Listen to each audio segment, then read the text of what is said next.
João Wesley, A Tocha Tirada do Fogo, 1703–1791. O céu, à meia-noite, era iluminado pelo reflexo sombrio das chamas que devoravam vorazmente a casa do pastor Samuel Wesley. Na rua, ouviam-se os gritos: "Fogo! Fogo!" Contudo, a família do pastor continuava a dormir tranquilamente, até que os escombros ardentes caíram sobre a cama de uma filha, Hattie. A menina acordou sobressaltada e correu para o quarto do pai. Sem poder salvar coisa alguma das chamas, a família foi obrigada a sair casa afora, vestindo apenas as roupas de dormir, numa temperatura gélida. A ama, ao ser despertada pelo alarme, arrebatou a criança menor, Carlos, do berço. Chamou os outros meninos, insistindo que a seguissem, e desceu a escada. João, porém, que então contava 5 anos e meio, ficou dormindo. 3 vezes a mãe, Susana Wesley, que se achava doente, tentou debalde subir a escada. 2 vezes o pai tentou, em vão, passar pelo meio das chamas, correndo. Sentindo o perigo, ajuntou a família no jardim, onde todos caíram de joelhos e suplicaram em favor da criança presa pelo fogo. Enquanto a família orava, João acordou e, depois de tentar descer pela escada, subiu numa mala que estava em frente a uma janela, onde um vizinho o viu em pé. O vizinho chamou outras pessoas e, juntos, conceberam o plano de um deles subir nos ombros de um primeiro, enquanto um terceiro subia nos ombros do segundo, até alcançarem a criança. Dessa maneira, João foi salvo da casa em chamas, apenas instantes antes de o teto cair com grande fragor. O menino foi levado pelos intrépidos homens que o salvaram para os braços do pai. "Cheguem, amigos!" clamou Samuel Wesley ao receber o filhinho. "Ajoelhemo-nos e agradeçamos a Deus. Ele me restituiu todos os meus filhos. Deixem a casa arder. Os meus recursos são suficientes." 15 minutos depois, casa, livros, documentos e mobiliário não existiam mais. Anos mais tarde, em certa publicação, apareceu o retrato de João Wesley e, embaixo, a representação de uma casa ardendo com as palavras: "Não é este um tição tirado do fogo?" Zacarias capítulo 3, versículo 2. Nos escritos de Wesley foi encontrada uma referência interessante acerca desse histórico sinistro. Em 9 de fevereiro de 1750, durante um culto de vigília, cerca das 11 horas da noite, lembrei-me de que era esse o dia e a hora, havia 40 anos, em que me tiraram das chamas. Aproveitei-me do ensejo para relatar a maravilhosa providência. Os louvores e as ações de graças subiram às alturas, e grande foi o regozijo perante o Senhor. Tanto o povo como João Wesley já sabiam naquele tempo porque o Senhor o poupara do incêndio. O historiador Lecky nomeia o Grande Avivamento como sendo a influência que salvou a Inglaterra de uma revolução igual a que, na mesma época, deixou a França em ruínas. Dos 4 vultos que se destacaram no Grande Avivamento, João Wesley era o maior. Jonathan Edwards, que nasceu no mesmo ano de Wesley, faleceu 33 anos antes dele. George Whitefield, nascido 11 anos depois de Wesley, faleceu 20 anos antes dele, e Carlos Wesley continuou o seu itinerário efetivo somente por 18 anos, enquanto João continuou durante meio século. Mas a biografia deste célebre pregador, para ser completa, deve incluir a história de sua mãe, Susana. De fato, é como certo biógrafo escreveu: "Não se pode traçar a história do grande avivamento do século passado, o 1700, na Inglaterra, sem dar uma grande parte da herança merecida à mãe de João e Carlos Wesley. Isso não somente por causa da instrução que inculcou profundamente aos filhos, mas por causa da direção que deu ao avivamento. A mãe de Susana era filha de um pregador. Esforçada na obra de Deus, casou-se com o eminente ministro Samuel Annesley. Dos 25 filhos desse enlace, Susana era a 24ª. Durante a vida, seguiu o exemplo da sua mãe, passando 1 hora de madrugada e outra à noite orando e meditando sobre as Escrituras. Pelo que escreveu certo dia, vê-se como se dedicava à oração. Que Deus seja louvado por todos os dias em que nos comportamos bem. Mas estou ainda descontente, porque não desfruto muito de Deus. Sei que me conservo demasiadamente longe dele. Anseio ter a alma mais intimamente ligada a ele pela fé e amor. João era o 15º rebento dos 19 filhos de Samuel e Susannah Wesley. O que vamos transcrever, escrito pela mãe de João, mostra como ela era fiel em ordenar a seus filhos e a sua casa depois dela. Gênesis, capítulo 18, versículo 19. Para formar a mente da criança, a primeira coisa é vencer-lhe a vontade. A obra de instruir o intelecto leva tempo e deve ser gradual, conforme a capacidade da criança. Mas o subjugar-lhe a vontade deve ser feito de uma vez, e quanto mais cedo, tanto melhor. Depois, pode-se governar a criança pela razão e piedade dos pais, até chegar o tempo de a criança poder também exercer o raciocínio. Acerca do casal Wesley e seus filhos, o célebre comentador da Bíblia, Adam Clarke, escreveu: Nunca li nem ouvi falar de uma família, não conheço e nem existe outra, desde os dias de Abrão e Sara, de José e Maria de Nazaré, a qual a raça humana deve tanto. Susannah Wesley acreditava que aquele que poupa a vara aborrece a seu filho. Provérbios, capítulo 13, versículo 24. E não consentia que seus filhos chorassem em voz alta. Assim, apesar de a casa estar repleta de crianças, nunca havia tempos tristonhos nem balbúrdia no lar do pastor. Um filho jamais ganhou coisa alguma chorando na casa de Susannah Wesley. Susannah marcava o 5º aniversário de cada filho como o dia em que deviam aprender o alfabeto, e todos, a não ser 2, cumpriram a tarefa no tempo marcado. No dia seguinte, a criança que completava 5 anos e aprendia o alfabeto começava o estudo da leitura, iniciando-o com o primeiro versículo da Bíblia. Os meninos no lar de Samuel Wesley aprenderam o valor que há em observar fielmente os cultos.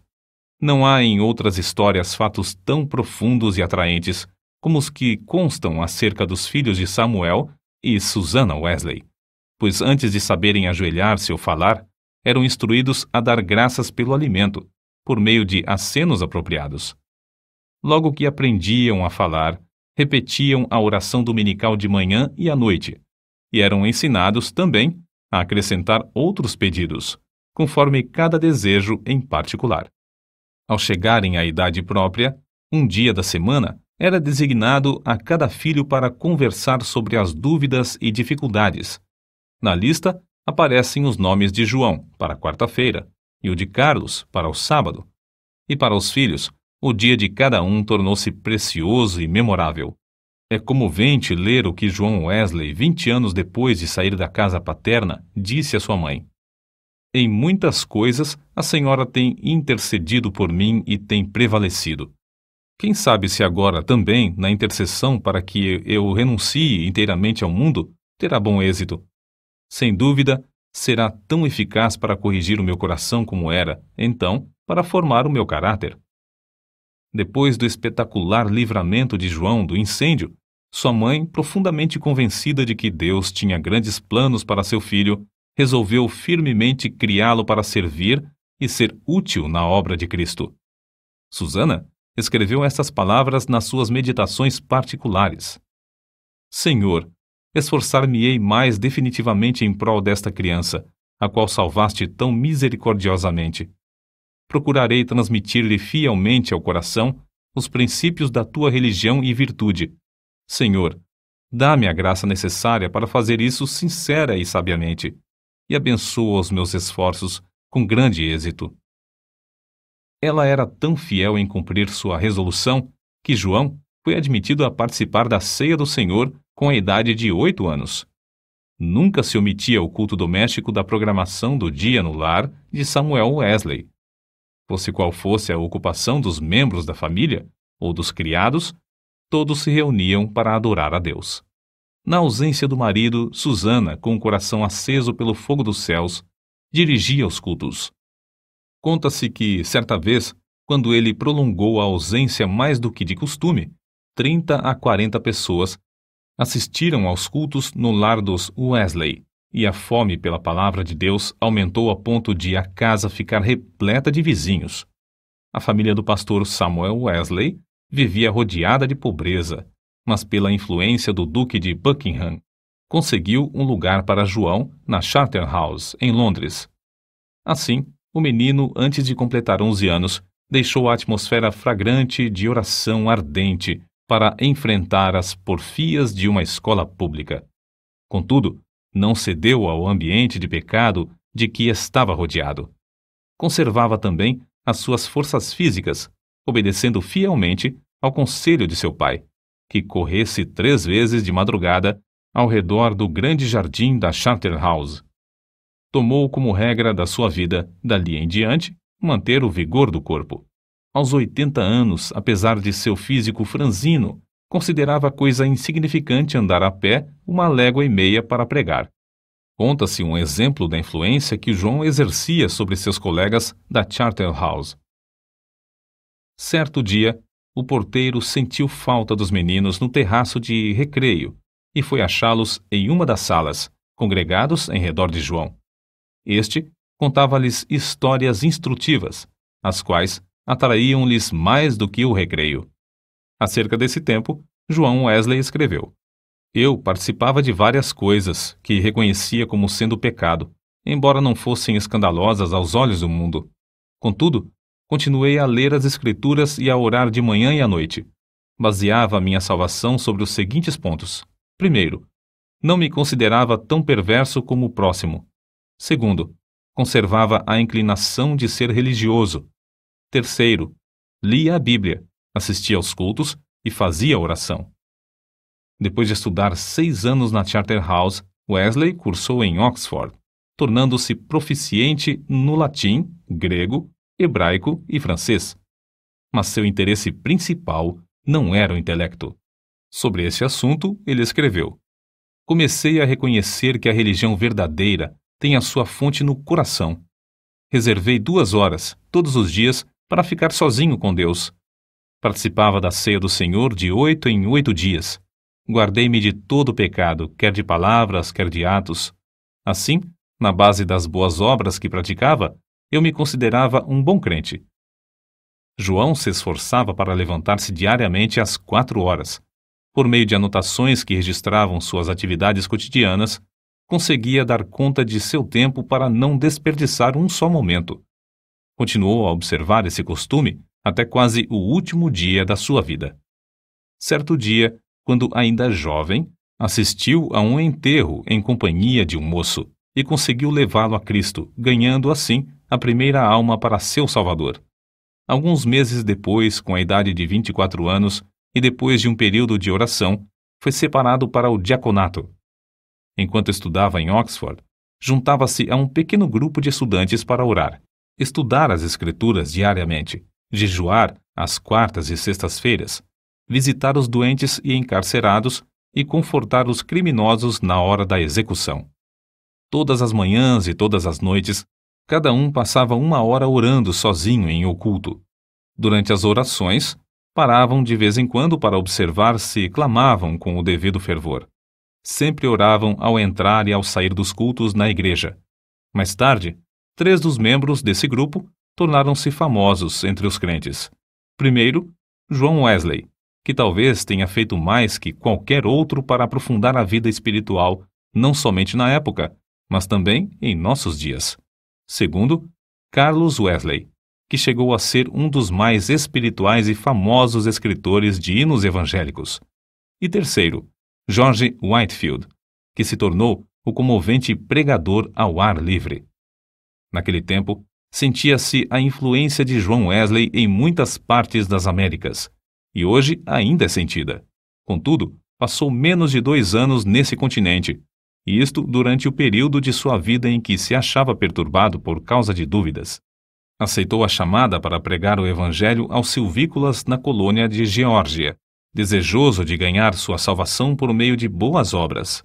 Pensou que vaidade e ostentação mundana não se encontrariam nas matas da América. Como era característico em sua vida, a bordo do navio em viagem à América do Norte, observava com outros de seu grupo um programa para não desperdiçar um momento durante o dia. Levantava-se às 4 da manhã e deitava-se depois das 21 horas. As primeiras 3 horas do dia eram dedicadas à oração e ao estudo das Escrituras.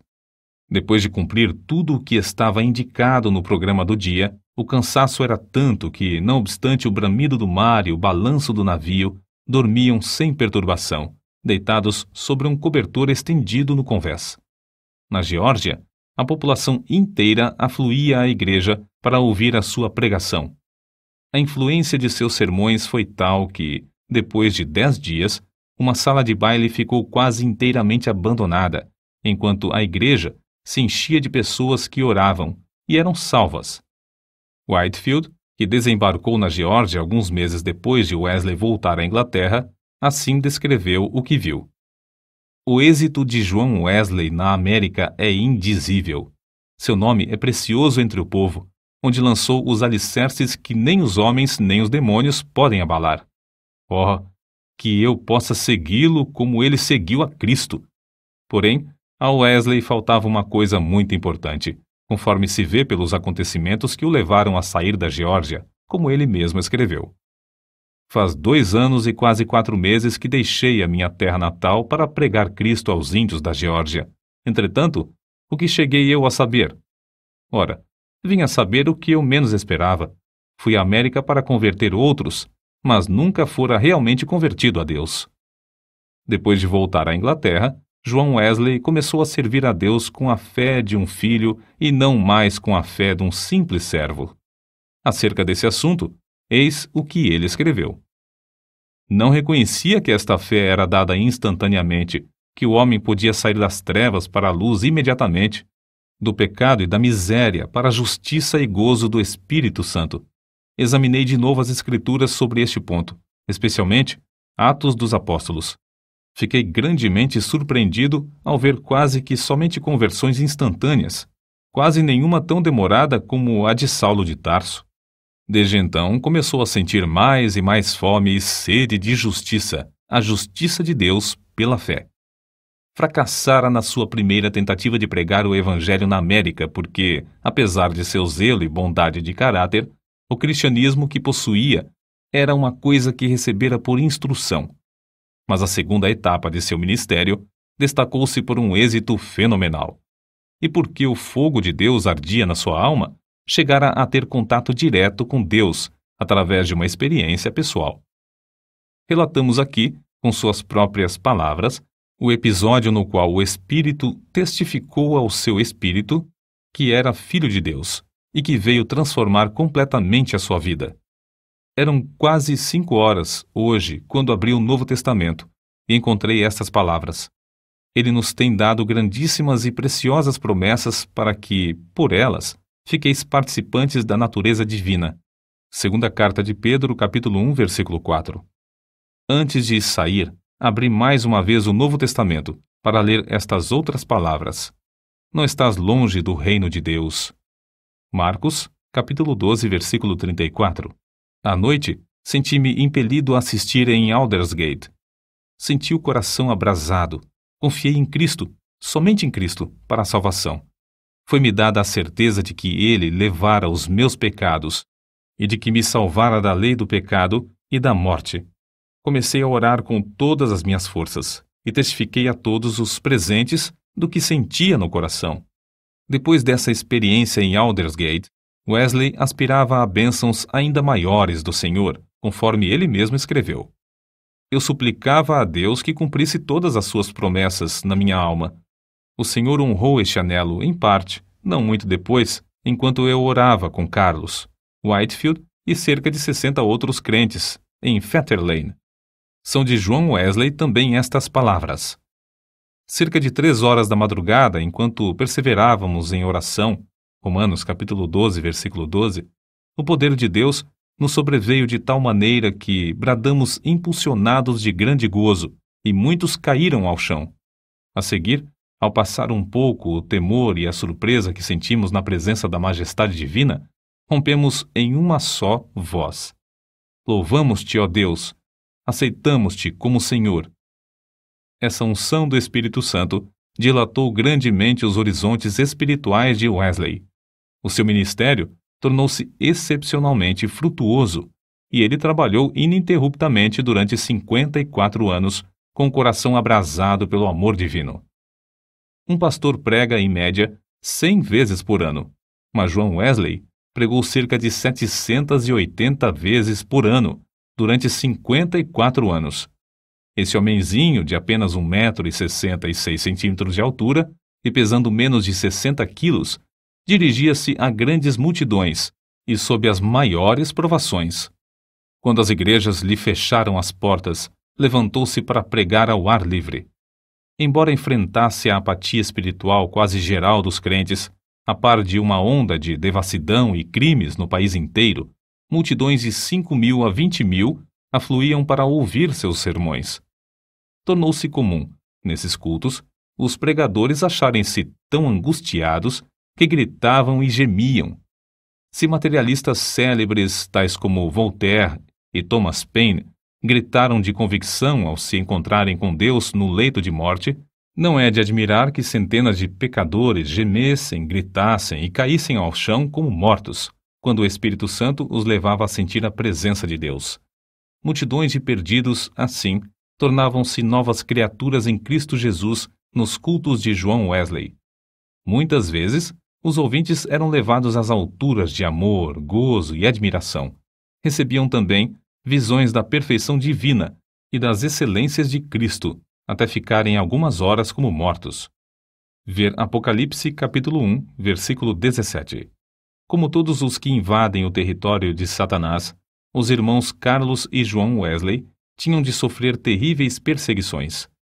Em Moorfield, os inimigos do Evangelho acabaram com o culto, destruindo a mesa em que João subira para pregar, e o insultaram e maltrataram.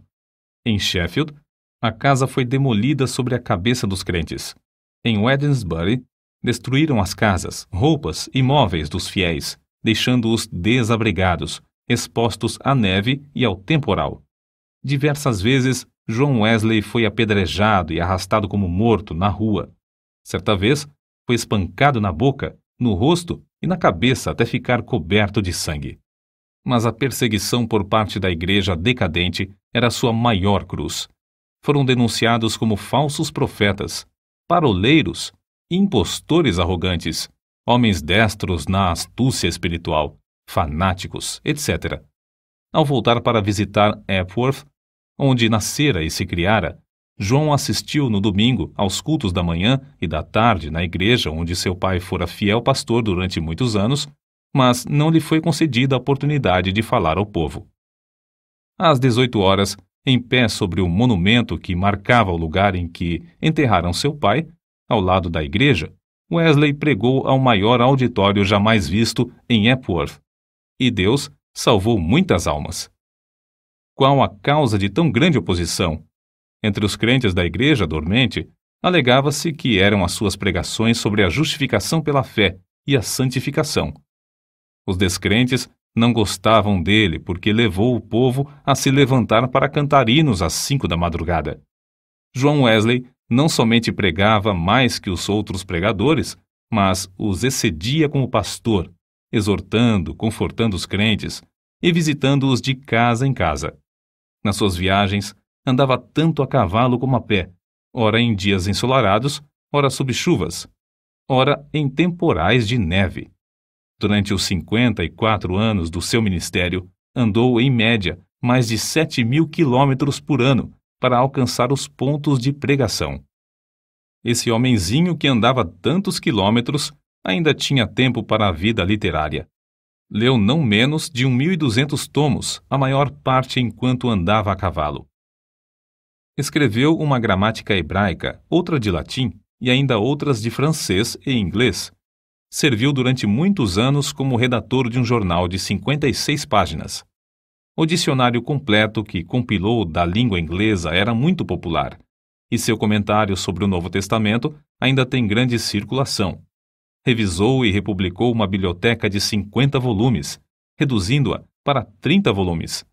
O livro que escreveu sobre a filosofia natural teve grande aceitação entre o ministério. Compilou uma obra de 4 volumes sobre a história da Igreja. Escreveu e publicou um livro sobre a história de Roma e outro sobre a da Inglaterra. preparou e publicou 3 volumes sobre medicina e 6 sobre música para os cultos. Depois de sua experiência em Fetter Lane, ele e seu irmão Carlos escreveram e publicaram 54 inários. Disse que, ao todo, escreveu mais de 230 livros. Esse homem de físico franzino, ao completar 88 anos, escreveu: "Durante mais de 86 anos, não experimentei qualquer debilidade de velhice. Os olhos nunca escureceram, nem perdi o meu vigor." Com a idade de 70 anos, pregou a um auditório de 30.000 pessoas, ao ar livre, e foi ouvido por todos. Aos 86 anos, fez uma viagem à Irlanda, onde, além de pregar 6 vezes ao ar livre, pregou 100 vezes em 60 cidades. Certo ouvinte assim se referiu a Wesley: "Seu espírito era tão vivo como aos 53 anos, quando o encontrei pela primeira vez." Atribuiu a sua saúde aos seguintes fatores: primeiro, ao exercício constante e ar fresco; segundo, ao fato de nunca, mesmo doente ou com saúde, em terra ou no mar, haver perdido uma noite de sono desde o seu nascimento, o que não o impedia de participar das vigílias na igreja. Terceiro, a habilidade de dormir de dia ou de noite ao sentir-se cansado. Quarto, ao fato de, por mais de 60 anos, ter o hábito de levantar-se às 4 horas da manhã. Quinto, ao costume de sempre orar às 5 da manhã, durante mais de 50 anos. Sexto, ao fato de quase nunca sofrer de dor, desânimo ou preocupações durante a vida inteira. Não nos devemos esquecer da fonte desse vigor que João Wesley manifestava. Passava 2 horas diariamente em oração, e muitas vezes mais. Certo crente que o conhecia intimamente assim escreveu acerca dele: "Considerava a oração a coisa mais importante da vida, e eu o tenho visto sair do quarto com uma serenidade de alma visível no rosto até quase brilhar." A qualquer história da vida de João Wesley faltará o ponto principal, se não se fizer menção dos cultos de vigília que se realizavam uma vez por mês entre os crentes. Esses cultos se iniciavam às 20 horas e continuavam até depois da meia-noite, ou até cair o Espírito Santo sobre eles. Baseavam tais cultos sobre as referências no Novo Testamento acerca de noites inteiras passadas em oração. Foi assim que alguém se referiu ao sucesso. Explica-se o poder de Wesley pelo fato de ele ser homo unius libri, isto é, um homem de um livro, e esse livro é a Bíblia. Pouco antes da sua morte, escreveu: "Hoje passamos o dia em jejum e oração para que Deus alargasse a sua obra. Só encerramos depois de uma noite de vigília, na qual o coração de muitos irmãos foi grandemente confortado." No diário de João Wesley, há diversas anotações sobre oração e jejum. Entre outras coisas, ele escreveu o seguinte: "Enquanto cursava em Oxford, jejuávamos às quartas e às sextas-feiras, como faziam os crentes primitivos em todos os lugares." Escreveu Epifânio: "Quem não sabe que o jejum das quartas e das sextas-feiras é observado pelos crentes do mundo inteiro? Não sei por que eles guardavam esses 2 dias, mas é boa a regra. Se lhes servia, também me serve. Contudo, não quero dar a entender que o único tempo de jejuar seja esses 2 dias da semana, porque muitas vezes é necessário jejuar mais do que 2 dias. É necessário permanecer sozinho e na presença de Deus enquanto jejuamos e oramos, para que Deus possa mostrar-nos a sua vontade e dar-nos direção. Nos dias de jejum, devemos afastar-nos o mais possível de todo serviço, de fazer visitas e das diversões, apesar de essas coisas serem lícitas em outras ocasiões." Seu gozo em pregar ao ar livre não diminuiu na velhice. Em 7 de outubro de 1790, pregou pela última vez fora de casa sobre o texto: "O reino de Deus está próximo. Arrependei-vos e crede no Evangelho." Consta em sua biografia que a palavra manifestou-se com grande poder e as lágrimas do povo corriam em torrentes. Um por um, seus fiéis companheiros de luta, inclusive sua esposa, foram chamados para o descanso, mas João Wesley continuava a trabalhar. Com a idade de 85 anos, seu irmão Carlos foi chamado pelo Senhor, e João sentou-se perante a multidão, cobrindo o rosto com as mãos, para esconder as lágrimas que lhe corriam pelas faces. Seu irmão, a quem amara tanto durante tão longo tempo, havia partido, e ele, agora, tinha de trabalhar sozinho. Em 2 de março de 1791, com a idade de quase 88 anos, completou a sua carreira terrestre. Durante toda a noite anterior, não cessaram em seus lábios o louvor e a adoração, pronunciando estas palavras: as nuvens destilam a gordura. Sua alma saltou de alegria com a antecipação das glórias do lar eterno e exclamou: o melhor de tudo é que Deus está conosco. Então, levantando a mão, como se fosse o sinal da vitória, novamente repetiu: o melhor de tudo é que Deus está conosco. Às 10 horas da manhã, enquanto os crentes rodeavam o leito em oração, ele disse: adeus. E assim passou para a presença do Senhor. Um crente que assistiu à sua morte assim relatou o ato: a presença divina pairava sobre todos nós. Não existem palavras para descrever o que vimos no seu semblante. Quanto mais o fitávamos, tanto mais víamos parte dos indizíveis céus. Calcula-se que 10.000 pessoas passaram em desfile diante do ataúde para ver o rosto que ainda retinha um sorriso celestial. Por causa das grandes massas que afluíram para honrá-lo, foi necessário enterrá-lo às 5 horas da manhã. João Wesley nasceu e criou-se em um lar onde não havia abundância de pão. Com a venda dos livros de sua autoria, ganhou uma fortuna, com a qual contribuía para a causa de Cristo. Ao falecer, deixou no mundo 2 colheres, uma chaleira de prata, um casaco velho e dezenas de milhares de almas, salvas em épocas de grande decadência espiritual. Em Epworth, a tocha foi arrebatada do fogo. Em Aldersgate e Fetter Lane, começou a arder intensamente e continua a iluminar milhões de almas no mundo inteiro.